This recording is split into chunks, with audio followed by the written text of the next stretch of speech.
Okay, Harold.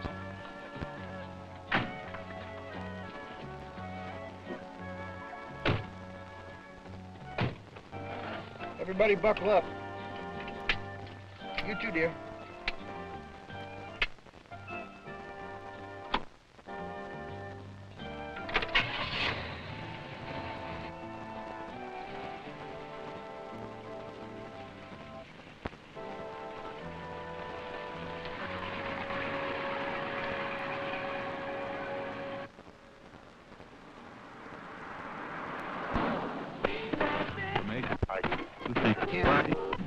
I'm starved.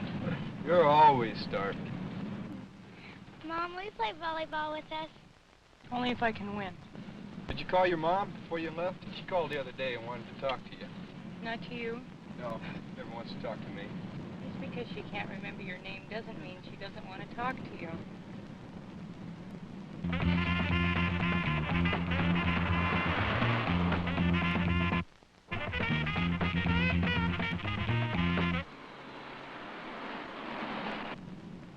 See that thing out there? There's a squirrel.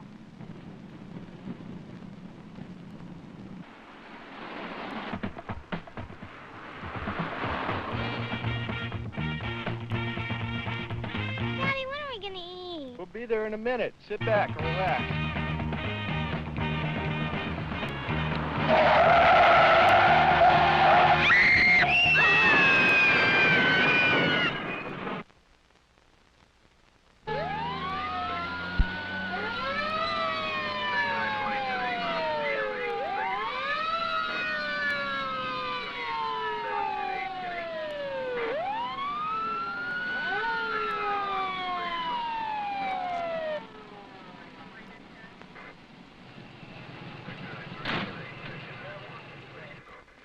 You need. Bring in a protector line.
Honey, we're going to have to cut the roof off to get you out, but you'll be just fine. Look, it'll only take a second. You'll feel a small vibration, and there'll be just a little noise like this. Okay?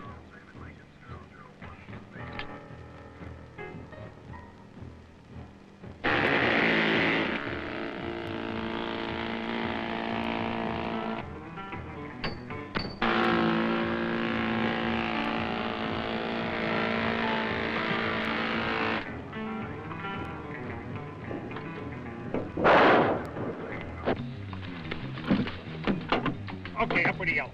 Come on, keep her. Release on the yellow. Okay, up with the red one.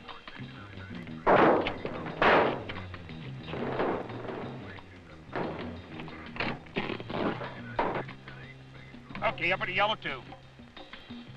Hold it. Release on the yellow one. Up with the red. Okay.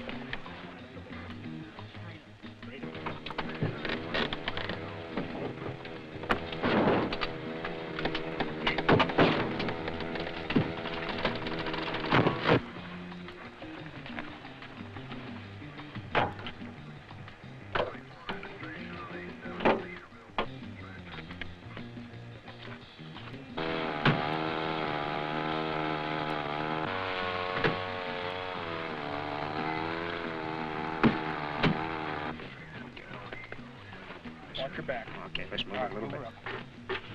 Okay. Ready? Easy, guys. Got her? All right.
Okay, up easy with you. Up slightly.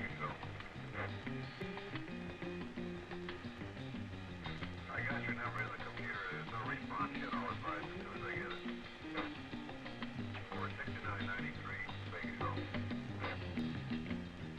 Wait, 277. 696, 10-8, Vegas.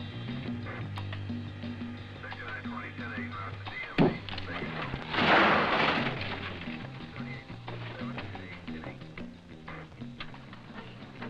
Some demonstration. Good. What's the big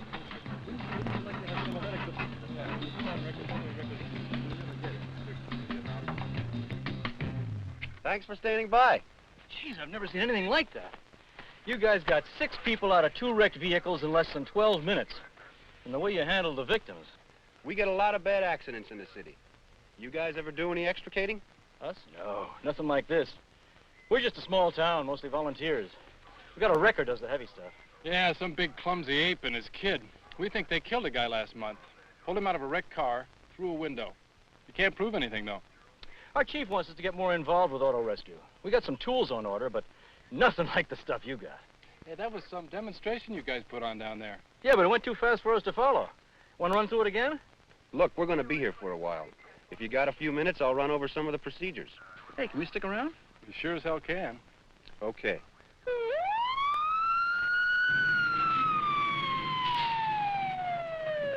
The first thing we do when we get to the scene of an accident is to stabilize the victim.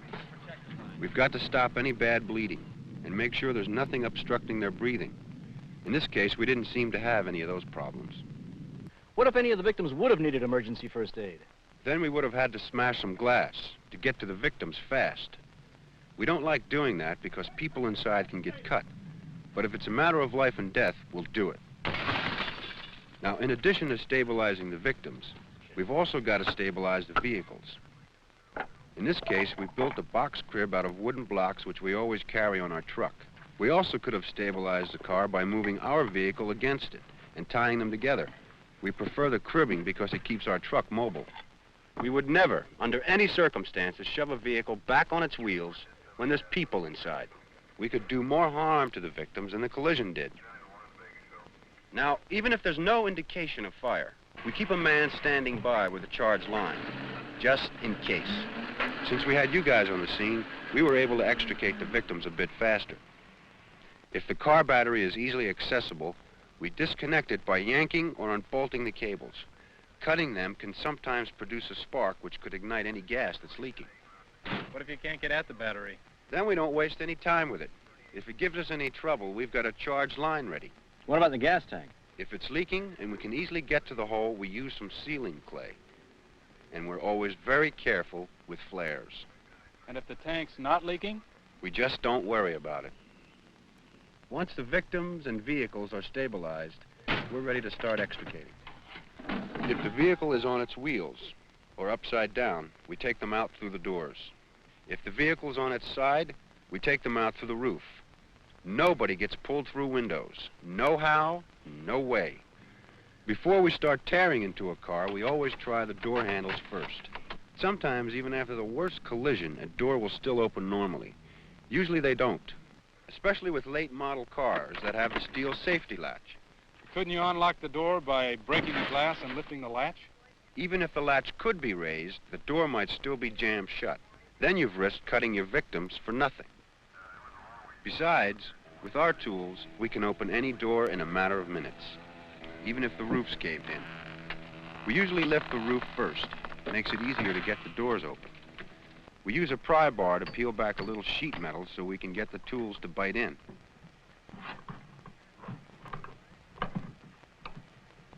Then we pop the door open, using either the power jaws or the porta-power wedge spreader combination. I like the way those were color-coded. Yeah, it really speeds the operation. The man positioning the tools doesn't have to think about the names of the tools. He just works by the color. Okay, up on the red.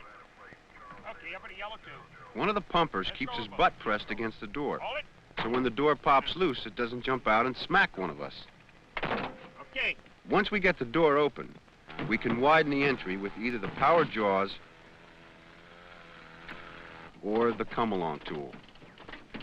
As soon as it's convenient, we switch off the ignition, just an added measure of fire protection for the victims. These are scared, hurt people. They need all the help and comfort we can give them. I don't give a damn who caused the accident. Drunk or sober, stoned or straight, they're still people in trouble. Even the little things are important, like patting those kids' heads to reduce the vibrations on them when we cut the roof. We also try to protect the people outside the vehicles, the ones who are watching the extrication. They could be relatives of the victims. If there's a lot of blood and gore, or if any of the victims are dead, we cover them before we take them out. And we handle the body with the same care we use on a live person. Try to imagine how a child would feel seeing his dead mother pulled from a car like a side of beef. So we take a little more time and major traumas.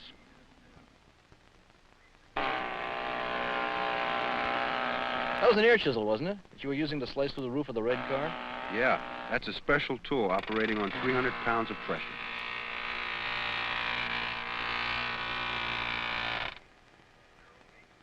We also could have done the job with the jaws.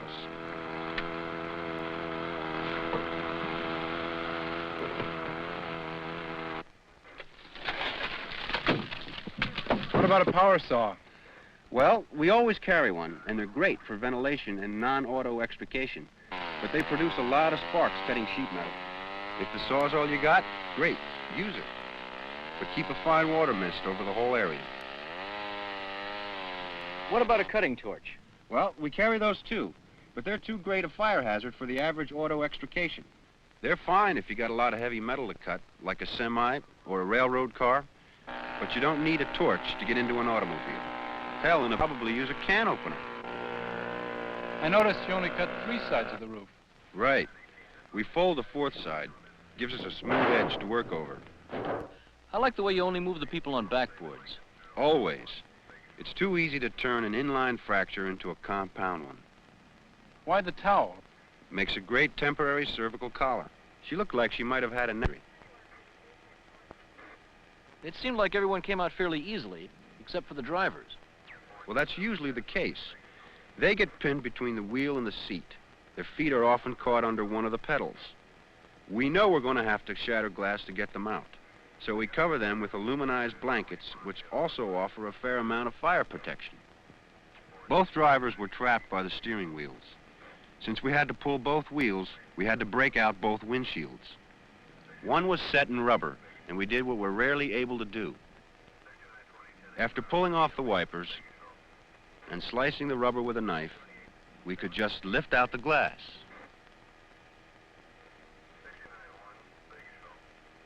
The other windshield was set in mastic, which is more typical. We couldn't cut it loose, so we had to crack it with the bailing hook. Wouldn't the air gun have been faster? Sure, but it's not worth the hazard. That chisel throws slivers of glass all over the place. The bailing hook's slower, but not all that much. Once we cleared the windshield, we could use either the come-along or the power jaws to pull the wheel out of the driver's lap. With either tool, we fasten one end to a strong point on the front chassis. The other end goes low around the steering column.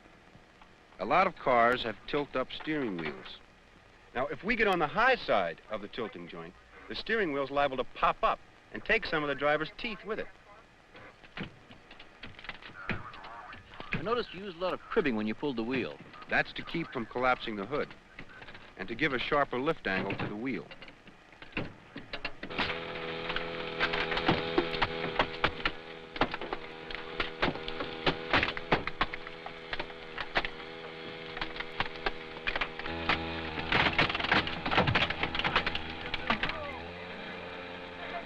Now, both drivers also had their feet caught under the pedals.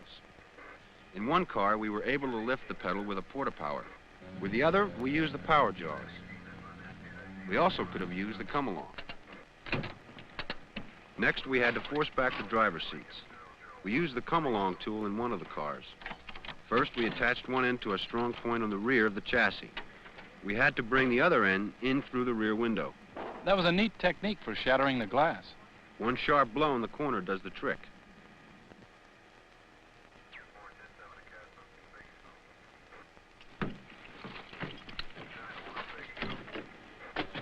We can get up to 4,000 pounds of pull with the come-along, enough to snap any seat loose. And the handle is designed to bend before the cable will break.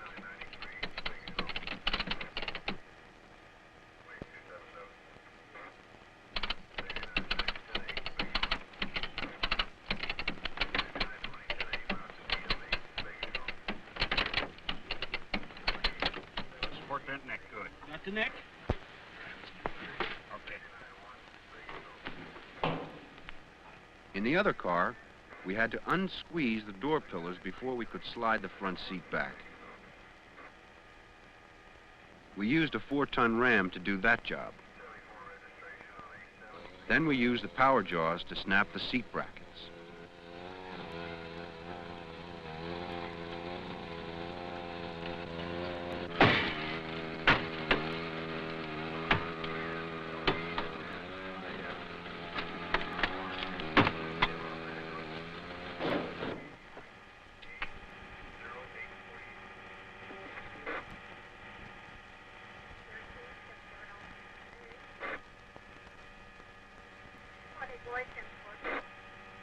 Man, what an incredible toolkit. Sure, we use all of them, but we don't really need them all. We could probably get by with less than half of them. There's a lot more to extrication than tools. It's mainly common sense and just caring about people. I don't have to tell you guys about amateurs and thrill seekers pulling people out of cars and actually killing them in the process. Before we really get involved... We're ready to leave. Be right there. Well, so long, guys. Thanks for your help. Hey, we got a lot more from you than you got from us. Fair exchange. Take care.